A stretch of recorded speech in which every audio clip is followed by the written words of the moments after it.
শ্রী শ্রী মায়ের কথা।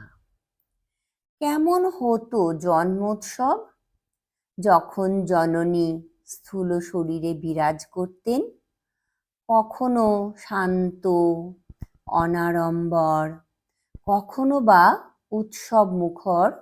সেই জন্মতিথিগুলির ছবি আঁকা আছে কত স্মৃতিচারণে।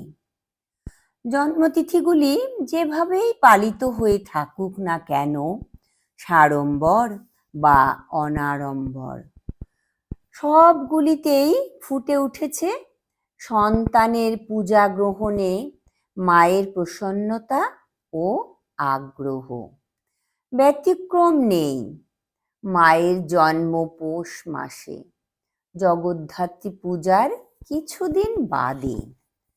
জয়রামবাটিতে 1907 সালে একটি অনাড়ম্বর জন্মতিথির বর্ণনা দিয়েছেন স্বামী অরূপানন্দ। সেই বছরেই তরুণ রাসবিহারী প্রথম মাতৃ সান্নিধ্য লাভ করেন এবং মঠ বাস শুরু করেন। পৌষ মাসে ঘাটালে বন্যা ত্রাণের কাজ শেষ করে তিনি কিছুদিন জয়রামবাটিতে থাকেন।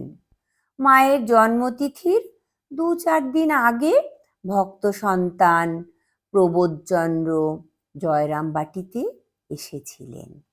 আগের দিন মামাদের হাতে 5 টাকা দেন, পরদিন ঠাকুরকে বিশেষ ভোগ দেওয়ার জন্য।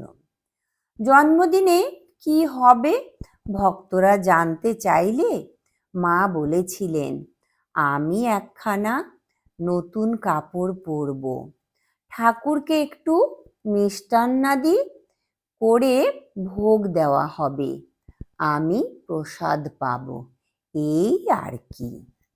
নতুন কাপড় পরে পূজা শেষ করে মা তার চৌকিতে পা ঝুলিয়ে বসলে প্রবোধবাবু ভিতরে গিয়ে তার পায়ে ফুল দিয়ে প্রণাম করলেন। নবাগত রাসবিহারী বারান্দায় দাঁড়িয়ে দেখলেন। মা ডেকে বললেন, কই তুমি দেবে না? নাও, এই ফুল নাও। রাসবিহারী মায়ের পায়ে ফুল দিয়ে প্রণাম করলেন, যেচে প্রণাম নিলেন অবোধ সন্তানের কল্যাণার্থে। জয় ঠাকুর, জয় মা।